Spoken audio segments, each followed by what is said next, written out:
7:06. Good morning. Hurricane Michael recovery. We are in Hurricane Michael recovery 101. That's for sure. Every single day, almost every single hour, someone on the air to help you in the recovery process. And there seems to be a lot of questions and a lot of different answers about home insurance and how to dig your way out of that whole deal. Trust me, everybody has a different story. You drive down the road, you see many, many different types of situations with homes and businesses for that matter. People, we do have a segment of the population that are just dealing with trying to get their homes back up to just being livable, much less get everything accounted for and paid for by the insurance company. As time goes on and you rebuild a little bit, get your home back up to, being able to live in it, then you start thinking about all the other stuff that's gone. And two, finding out a lot of times one little part of damage in a home can lead to, a whole other series of items that are damaged. Pretty crazy. About to have on an attorney, Scott Greenstein. He's an insurance mediator attorney, and he can help you, through the whole process, as it were. And we're also going to get him to tell you about what he does, what his law firm does, who they are, what they do, where they're from. And then we're going to take some phone calls, 850-233-9988, 850-233-9988, 850-233-9988. Also on Facebook at facebook.com/NewsTalk 101. Let's go to, I got him. Scott, you're on the air. How are you, my friend? Good morning. Great, pal. Thanks for having me. Okay, good to have you. I had a conversation with you yesterday, and it was a great conversation. You really outlined what you do really well, and I'd like to get you to kind of go over that for the audience that's listening this morning. Sure, be happy to. A lot of people during this post-storm aftermath are not really sure what to do with regard to how to recover insurance money, these kinds of situations. And there are a number of different things to think about, and I want to go over them with you. The first thing to understand is that most people have two kinds of policies. If they have a residence or a business, they'll have a commercial general liability policy, which is like a business policy, or they'll have a condo or their home policy that covers the typical structures, and then they'll have a flood policy. There are two different policies. They cover two different things.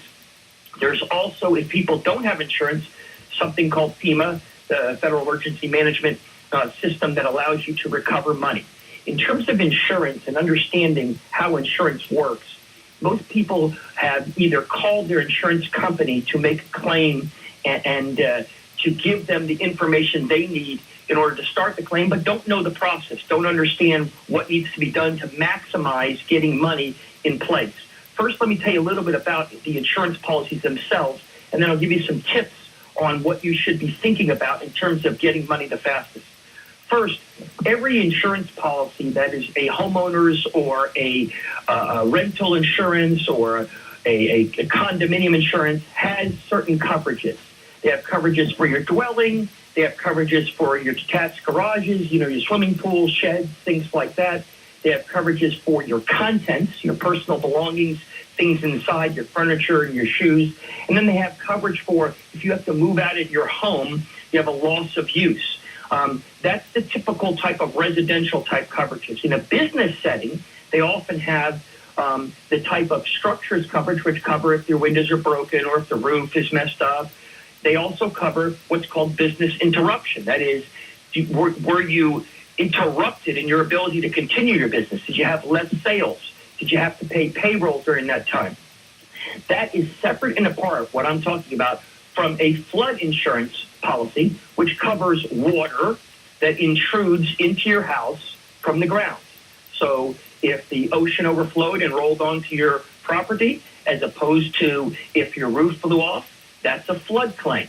And so the flood insurance covers those kinds of water intrusions from the ground. Now, it's important to know the difference because the flood insurance is not going to cover as much as your homeowners or your business policy. So your flood insurance, it's not going to cover stuff that is outside the home, like trees or plants or fences or swimming pools or temporary housing or moisture or mold or mildew. It's going to cover things like if your air conditioning unit's on the ground and gets flooded, if you have carpeting or you have, a water heater or things like that, whereas the residential or business policies are going to cover more of the structural type of things and your contents that are contained within them. It's important to understand that because you got to know what your coverages are. Everybody should have your policy, and if they don't, you should call up your insurance company or your agent and say, I would like a complete copy, or sometimes referred to as a certified copy of the insurance policy. Why do you do that? That's important because if you have your entire policy, it will have all of the coverages and then any additions or exclusions that are in there. Most people don't realize that insurance policies are really policies of exclusion. They basically tell you some things that are covered, and then the rest of the stuff is what's not covered. So you need to make sure you have all of the pages. And those things, let's start with the homeowners or residential type of policy. They'll cover things like under coverage A, your dwelling, your fireplaces, your carpeting, your tile floors. It'll cover your foundation. If your garage is part of your home, it'll cover those kinds of things. The coverage B will cover like your detached garages and your swimming pools, barns, guest houses, sidewalks, driveways, fences. And then your coverage C will cover things like your furniture and your TVs and your clothing and appliances. And then your coverage D will cover your things like if you have to move out. And so it's important to know what those coverages are. On the first page of every insurance policy, you have what's called a declarations page or a deck sheet, and it will list for you what your coverage is. Okay, under coverage A, dwelling, we're going to pay you up to $100,000 or whatever the numbers are, and they spell out exactly what your coverages are so you at least know the maximum amount of money that you're going to be able to secure from the insurance company. Most insurance policies have a deductible, and they have a special kind of deductible for hurricanes. Those deductibles are usually higher, sometimes between 3 and 5% of the entire claim. So if you have a $100,000 claim and you have a 5% deductible, the first $5,000 is going to be your problem. So the concept is to know and understand exactly what your coverages are. Having gone through myself many storms, I was born in Tallahassee. I'm from Florida. I've been here my whole life. I've been through dozens of storms. I've been all over the country lecturing, doing these things. I was the former chief counsel for one of the largest insurance companies in the world, and now I sue insurance companies. I have a fairly adequate knowledge of understanding every possible nuance. I've handled thousands and thousands of claims and gotten people tens of millions of dollars by just using some basic rules and being aggressive in the way in which you go after these insurance companies for your money. It's important to make sure you understand that if somebody came to you and asked you to pay them money, you'd want a really good reason for that. You'd want them to describe what's the basis of that, what's your support for that. So when you're trying to get insurance, you want to make sure you have documents. You want to have pictures, video. And when I say it over and over again, you want a picture of the hole in the roof from 6 different angles so that nobody can debate where that hole is, where it is in relation to the roof, why it's obvious it was caused by the storm or a wind event or some debris that hit it. If you have clothing or you have shoes or you have furniture, you want to take a whole bunch of different pictures because sometimes some pictures at some angles will show certain things and at other angles they'll show other things. You want to make sure that along the way you want to keep samples of your damaged items. So if you haven't already fixed your roof, if you have a broken shingle, you want to make sure you keep a portion of that broken shingle in case the insurance company hasn't yet seen your property. Now, in most cases, for most of you, you've called the insurance company and they've sent out what they call an adjuster who comes out and inspects your property and tells you exactly what you're going to be paid. Oftentimes, they won't tell you personally. They'll go out, they'll inspect your property, they'll look at the property, and then they'll render a report to the insurance company. For every one of you that are listening right now, when the adjuster comes out, you get a video or you get your phone and you put it on recording and you walk around with it and you say, you see this roof? Yeah, you think it's busted? Do you think it needs to be replaced? Great. I'm glad you agree. Oh, you don't think it needs to be replaced? Why doesn't it need to be replaced? And you walk around with them so that you get an understanding of what they say. Because sometimes with how many houses and how many businesses they have to review, these adjusters may see 10 homes in a day, see 1,000 homes in a month. They don't remember your home from another thing, and sometimes they'll translate data that may not be as accurate as you want. Indeed, in fact, many times these adjusters aren't out there a long time, and so they don't take part in looking at these special kinds of things that you might have in your house. So you want to make sure, did they get up on the roof? Did they look at your windows? Did they look at all the damage that you have? Did they take a look at each one of the pieces of clothing or the shoes or whatever, so you can say that they were there and saw everything? And you're entitled to ask them for that. And it's important because the squeaky wheel gets the oil. You want to make sure you've spoken to the insurance company and you said to them, when are you sending somebody out? And when they come out, you talk to them. And then when they leave, you call the insurance company, you write them, and you tell them, hey, what's the report? When am I getting paid my money? And it's important to do that because there are thousands, and there are going to be actually millions of claims made. If you want to get paid, you want to make sure you continually write the insurance company. So, for example, when the insurance company says we're going to send an inspector out, I say, great, when's he coming out? He's coming out in 2 days. I hang up. Dear insurance company, I'm glad that you guys are helping me out. You're wonderful people, and you're going to be here on November 12th or November 26th. Appreciate that. We'll see you then. Love and kisses you. When the guy comes out, if he doesn't show up, you write them. Your insurance company, you promised to send them out November 26th. Why haven't you sent them out? Please call me or write me immediately to tell me when you are going to send them out. Love and kisses you. If they come out and they say, oh, your roof is destroyed, and no, we're going to pay you full freight. We're going to pay you $100,000. Dear insurance company, thank you for sending out the adjuster who promised to pay me $100,000 in 10 days. Love and kisses you. You can start to see how this process works. Now, there are some complications to it, and so a lot of people will reach out and say, hey, I want to get help. I want to have somebody help me. Well, there are basically 2 or 3 kinds of helpers that can participate. The 2 most principal ones are the public adjuster and the lawyer. Well, what's the difference, and why would I use one over the other? Well, public adjuster is a great tool, and there's a lot of them out there, and most of you who have claims have probably talked to a public adjuster probably sooner than a lawyer, because a public adjuster doesn't have the regulations of a lawyer has and can walk from door to door, bang on your door, and say, I can help you. The advantage of a public adjuster is that they can go ahead and say to you, hey, here's the deal. I'll help you process these complicated forms for the insurance company. I'll do an estimate on your side. I'll meet with the inspector, and I'll try to get you some money. Great, sounds wonderful. They'll charge you 10 to 20% of what they recover, and you don't have the headache of worrying about whether or not you took enough pictures or did the estimates right or contacted the insurance company. Okay, so what's the downside? Well, the downside is that a public adjuster can't sue. A public adjuster can't do what an attorney does, and so you might want to consider an attorney. Well, gee whiz, I don't want to consider an attorney. They're too expensive. Well, what you don't know is firms like ours and other top firms, we charge the same thing as a public adjuster, and you get a lawyer. And then the lawyer can also proceed forward and actually sue. Well, what does that matter? Well, what matters is that the insurance company is going to pay, likely, the least amount of money they need to pay to cover the claim. You want to have somebody who can go in and say, geez, I sure hope you pay. But if you don't pay, I'm going to stomp on you, and I'm going to sue you if I have to. Now, if you sue and you have a lawyer, oftentimes the lawyer ends up being free for you because the lawyer can get paid by the insurance company, because we have a statute in Florida that says that if you have to get a lawyer, then it's important to understand that the insurance company will be required to pay the entire lawyer's fees if the lawyer is successful in recovering a dollar, if they're recovering some money. So sometimes, in some cases, lawyers can even be less expensive than public adjusters. But regardless, they both serve a role.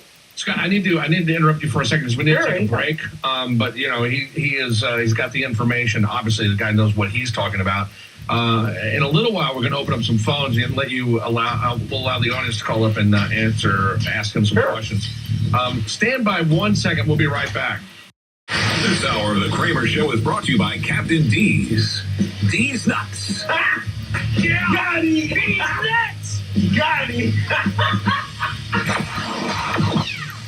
Here's Kramer on NewsTalk 101. Scott Major on the phone from, am I butchering this? Major Parúas? No, you got it perfect. All right. Absolutely perfect. Major Parúas law firm. And this guy, I mean, God, did you listen to the last 20 minutes? This guy can't get enough information out there. He knows exactly what he's talking about. A couple of questions before we continue, just personal questions of my own. What about, somebody, by the way, somebody did write this on Facebook. What about places that end up being condemned? How do they go about the process? Sure. Any place that is damaged, if you think about the word damaged and just understand that if your property is damaged in any fashion, whether that includes condemnation or whether that includes destruction or partial destruction, you'll get recovery. The interesting thing about condemnation or properties that are condemned, where you can't physically be on the premise, if you have coverage D, which is in your insurance policy, they will pay you for your living expenses somewhere else until your property is completely renovated, depending upon how much loss of use or what they call ALE coverage you have. So if you can't go back on your property, the insurance company is required to pay you. Oftentimes, they'll declare your property to be completely destroyed, and then you'll get the maximum available under your coverage A, dwelling coverage. So if your place really gets totaled, and I'm really curious about that. So what about the deductible and all that? Or is it just a completely different beast at that point? If you have total destruction, and I can tell every listener out here, having been through storms myself and having, suffered like you all have and no power and things like that, I've been through 12 of them. I can tell you that if your property is destroyed and you have insurance and somebody has not, contacted you, if the insurance company's not paid you your money already, you call me and we will crush them.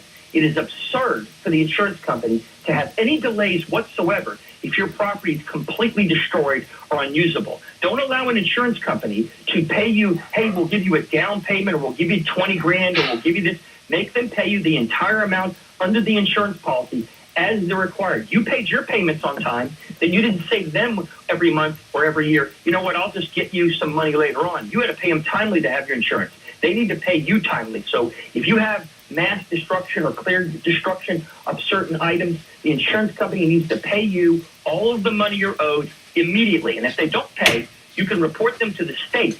And if you report them to the state, they can be investigated and you can end up with either triple damages or their license can be pulled. So it's very important to make sure you're aggressive in that regard. I had a couple call me last week. They were around 80 years old.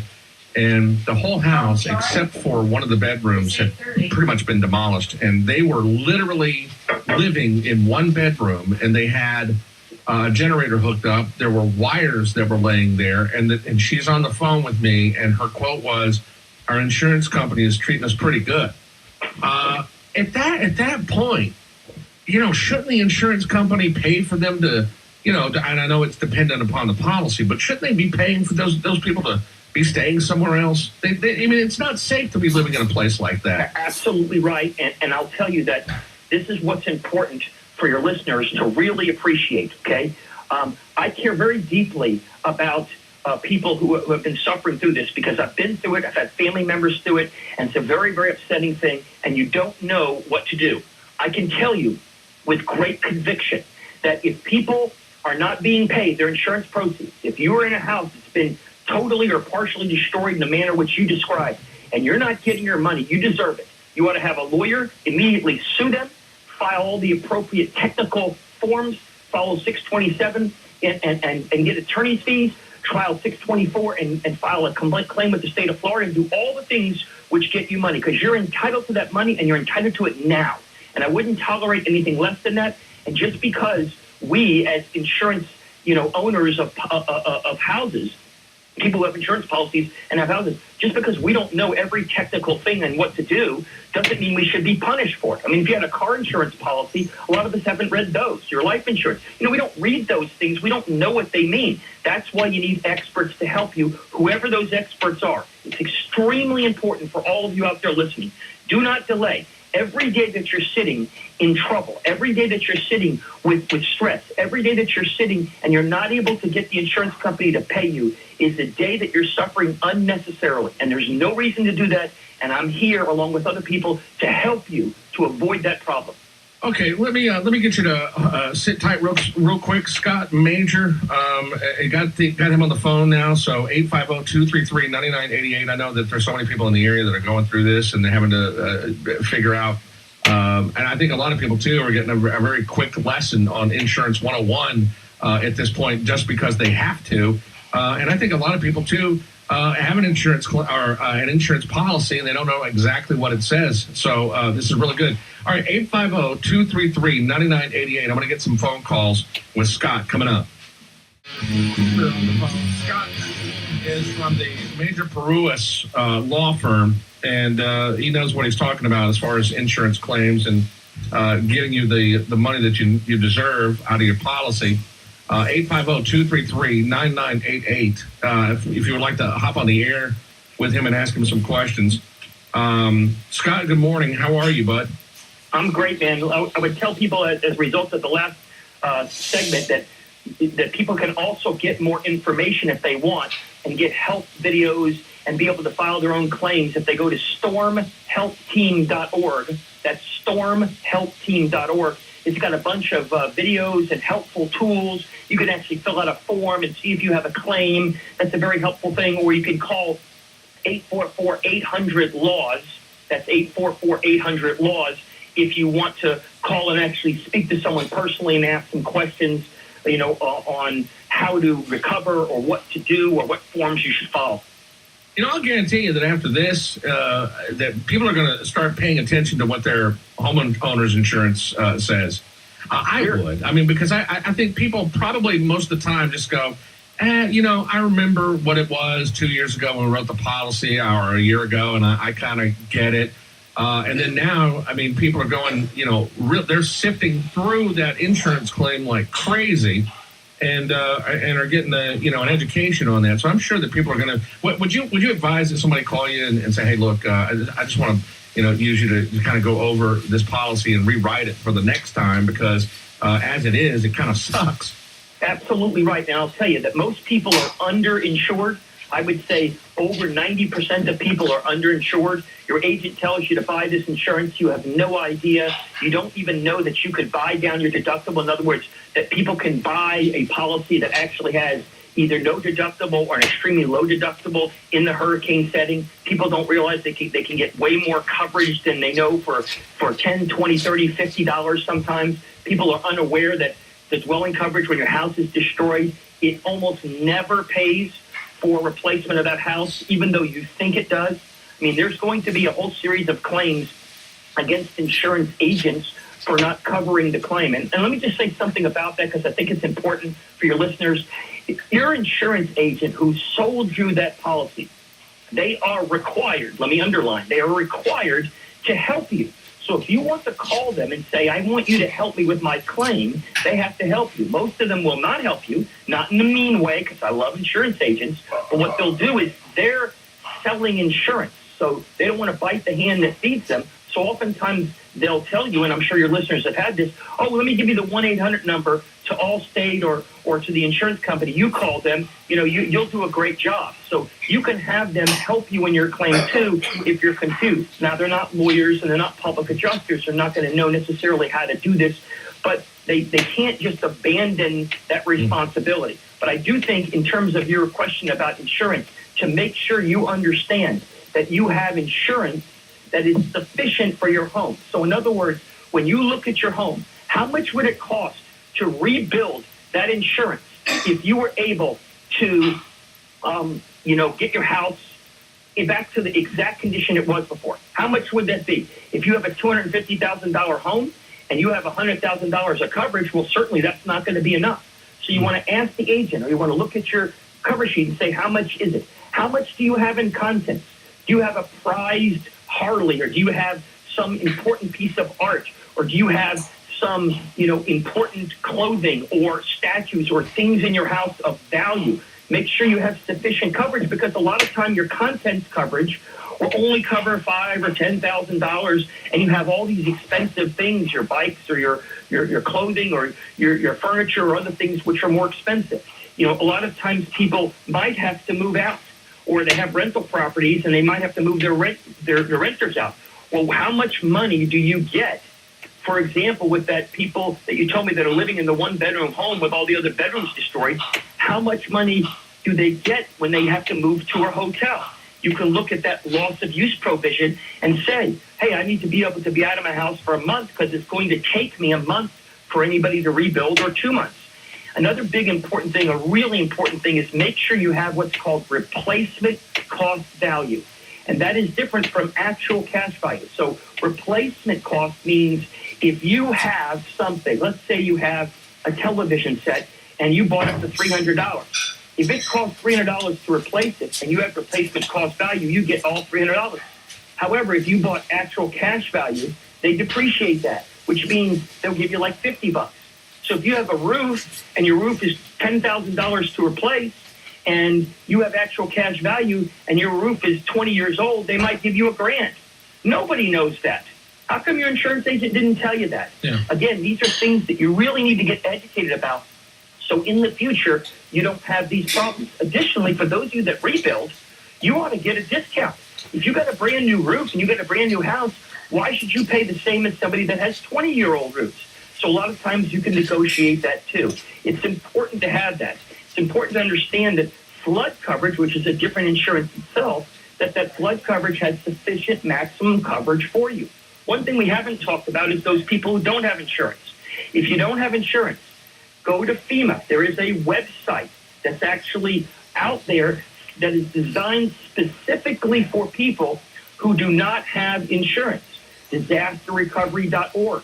You get up to $33,000 of money for a limited amount of things, but for things if you don't have coverage. So you can get things for like medical expenses, or sometimes for fuel, or for cleanup of items, or for sometimes to repair structural parts of a home, windows and doors, your water system, and you can apply directly online with, at the FEMA site, or you can go to one of, like as I mentioned, go to stormhelpteam.org or call 844-800-LAWS, and we'll tell you how to do that. But you can apply and get that kind of money. One of the other things that's really important for everybody is that when they declare a national disaster, there's a special program that comes out from the SBA. That is a program that provides guaranteed low-cost loans. So any of you out there can apply and secure a low-cost loan to help complement whatever money you've already gotten, or in case you don't have money. So if you need an extra $50,000, you can get a low-cost loan guaranteed by the government and take advantage of that to supplement your home. So it's not as though if you don't have insurance, there's no possible way I could ever repair my home, or I didn't have enough money so I can't repair your home. That is an option, and that's done through the FEMA, the Disaster Recovery website, or you can contact us and we'll tell you how to do that. So those are important things to recognize and understand, but I can't emphasize enough, you need to be aggressive. You need to get people that you're going to hire that know what they're doing. Let me say something about that. If you have an attorney or a public adjuster, you make sure that that attorney has handled 1,000 claims. Let me repeat that, 1,000 claims, or don't hire him. Why? Those people who have a lot of experience are going to know all the nuances, are going to know every insurance company's idiosyncrasy. I've been against them all, so I understand that certain insurance companies will pay in certain ways, certain ones you got to provide certain documentation, certain ones will pay faster or slower than others, certain ones you have to sue. I mean, there's all kinds of options, so make sure when you hire somebody, you get that. If you hire a public adjuster, and many of you have, make sure in the contract it says, and I repeat, it says, I will give you weekly written reports of what I'm doing. And if I don't get you any money, you don't owe me any money. Because otherwise, a lot of public adjusters will sign somebody up, and then when they can't get money, and now you got to hire a lawyer, the public adjuster still wants his 10 or 20%. even though he didn't get you money. So look at those contracts and make sure. If you have a vendor, a general contractor, a roofer, make sure they're licensed, bonded, insured. Do not pay them cash. You cannot prove that with the insurance company. Make sure you take photographs beforehand. Make sure these people provide you with their license in the contract. Make sure they have a time certain to fix your property. And if they don't fix it, it's $100 a day for every day that they're overdue. And you'll find that things will go really fast if you have contracts that require people to do what they promise. Wow, there's a lot to this. Let's go to Wesley, who has a question for you, Scott. Wesley, welcome to the Kramer Show. Go ahead. Hey, thanks for allowing me to call in. I'm first-time caller. My question has more to do with my son. I had insurance on my house, my property. They're taking care of me pretty well, although it's slow. They are taking care of me. However, my son and his daughter were renting off me. They've contacted FEMA. FEMA came in and looked at their situation and has denied them because my house is deemed livable in their eyes, which in fact we were told to remove because we lost our roof. We've lost a lot of our electrical wire and everything's hanging out, as you can imagine. Blue tarp, the whole 9 yards to the house. And FEMA has deemed it livable for them. And they were just applying for the basic FEMA substance. And I'm kind of curious, is there an avenue for those guys to rebuttal? The folks we called at FEMA said, yeah, we received everything. We haven't looked at the pictures, but we have deemed it unlivable. So they haven't reviewed the case in its entirety yet. Sure, there are options for you. And one is there is an actual appeal process where if you don't agree with them, you can actually have that reviewed by a person higher up in order to evaluate that. Additionally, what you need to understand is that the FEMA money, especially for somebody who's not an owner, that FEMA money is very, very limited. It's mostly for the homeowner to make a claim, and the only time the homeowner is going to get to make that money is if they don't have insurance. So sometimes you can get what's called temporary housing, which is money to rent to go to a different place. But most of the FEMA-designed recovery programs are for people who own a place and are trying to repair it. You know, so as it relates to your particular situation, when you say that the insurance company's taking care of you pretty well, I would encourage you, if they have not paid you every dollar which they have said they would pay or which the insurance policies pay, you write them and say, you need to pay me every dollar. Now, not 6 weeks from now, not when we get done with it. Don't allow anybody to say to you, well, we're really busy, or anything like that. Make sure they pay you money now or get to an expert who can put pressure on them to get you all the money you need so you can fix the property so your son or any relative who's living there can live in peace quickly and more quickly than they are now. Okay, yeah, and I can certainly pursue that as well. But on the bottom line is there's not many avenues for a renter in this situation. Yeah, it's very difficult now. Did he get independent renters insurance or not really? Because no, he didn't have renters insurance because I had everything covered in my house. Yeah, sometimes renters insurance can provide a stipend when you have renters insurance, but I understand a lot of times when you have family members, people don't get those policies, even though they're not very expensive. Yeah, he was transitioned, moving to Panama City from Destin, and it just happened, and so now we're kind of out of that. Yeah, that's really unfortunate, but if there's anything I can do, you certainly can call me. I'll happily walk you through the FEMA appellate process or look at his stuff and try to figure out some way to help him in any way that I can that might generate some more money for you. Well, that's awesome, Scott. I really appreciate what you're doing. Thanks for your help with us, and thanks for the help with the information getting out there to the community. We really need it. Hey, I appreciate it. I really want to help as many people as I can. Thanks so much. All right. By the way, let's give out the phone number where people can contact you to get you on on the scene. So, can you give out your phone number? 844-800-LAWS. 844-800-LAWS. Pretty simple to remember. 844-800-LAWS. 844-800-LAWS. Stand by because the phones are going off, and I want to give everybody an opportunity to talk to you, Scott. So hang on real quick. We'll take a break. The phone number 850-233-9988 to talk and get on the horn with Scott. 850-233-9988. Stand by. More to come. Scott Major is on the phone. This guy, I mean, I say this guy, but this gentleman knows what he's talking about. We do have some phones lined up to ask you some questions. Scott, you are you up normally at this time of the day? You get up really early? I'm sure you can imagine from the energy that I rarely sleep.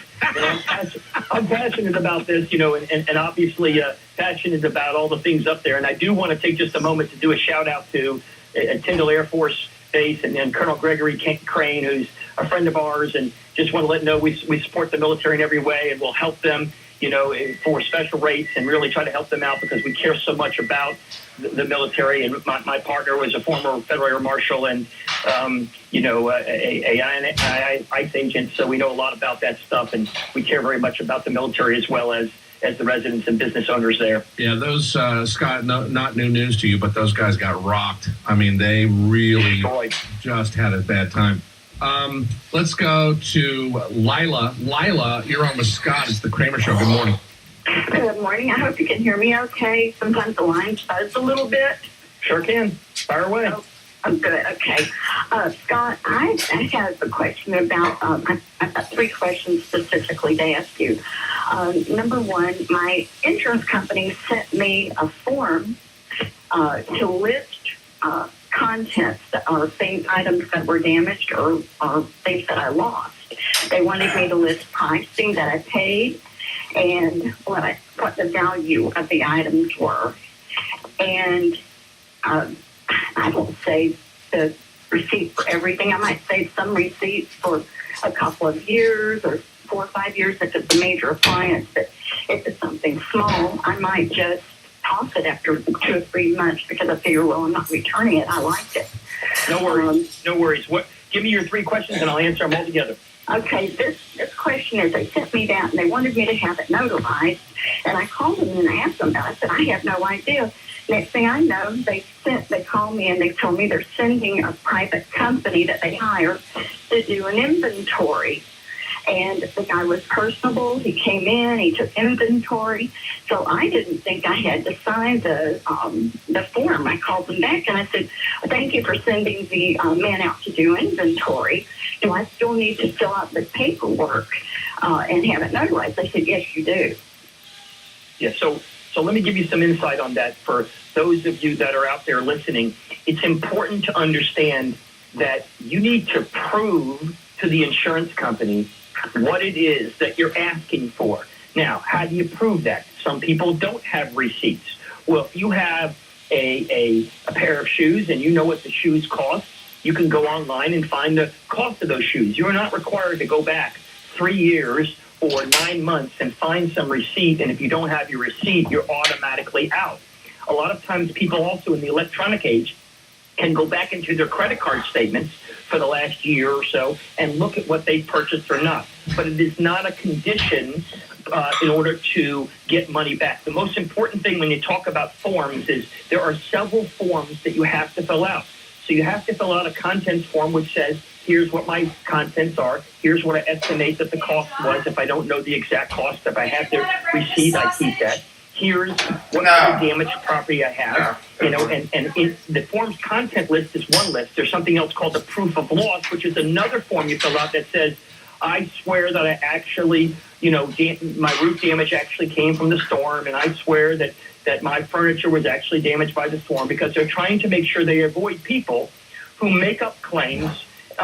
Unfortunately, some do, who make up claims and try to use the storm in order to get paid for things they otherwise wouldn't have, or to make up contents that they otherwise didn't have. So just think about it from the standpoint of, if somebody came to you and they wanted something from you, you'd want some support, some evidence to support what that is. So you do the best you can by listing those contents, you signing it, because what you're doing is swearing or promising that you're not making this stuff up. You're using your best estimate if you don't have it, or you go online and shop for different prices and say, hey, I went on 3 websites and here's what the cost of these pair of shoes are, or this TV was, you know, and you send that in. And if they have a problem, what I usually do, as I mentioned to all the listeners, is I'll write them.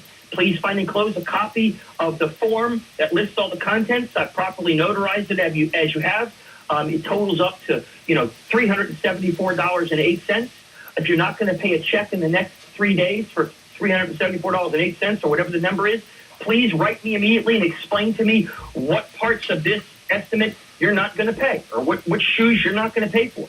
If you start writing them, they have to respond. And so it's a really good tool to keep on top of them. And oftentimes they'll pay you those amounts if you actually document them. Well, why would they bother sending someone out to do inventory and for them to do pricing? I don't understand that. The reason is because a lot of times they'll have companies come out and do inspections or companies come out and do inventory, and they're visually seeing things. But they don't know whether or not you actually bought those shoes or that TV, 17 years ago, or whether your friend moved the TV into your house the day before or anything like that. So what they want is they want the individual homeowners or business owners to swear to the accuracy of that. I don't think there's anything nefarious about it. It's just making sure that they are dealing with someone who's willing to swear under oath that these things are accurate. And there's also statutes in Florida that govern making false insurance claims, that criminalize that activity. And so they want people to swear because it becomes like a perjury type thing. It becomes, defrauding the insurance company. So it is more for a protective reason that the insurance companies do it. Sometimes they'll send people out to help you with those inventories. But if there are forms to fill out, you always fill them out, regardless of what they say, and you send them to them, and then you ask them, when are you paying me? All right, here's my form. Here's my totals. If you're not going to pay me, write me and tell me specifically why you're not going to pay me. All right, after a while, if they don't do that, there can be cause for problems. Scott Major, 844-800-LAWS. A quick hour. You were great. Thank you so much, Scott. We'll talk soon, my friend. Hey, I appreciate the time, and just a shout out to everybody out there. Stay strong, stay true. We're here to help. Do what you can. Go to stormhelpteam.org, or call us, or get the assistance you need, but don't give up.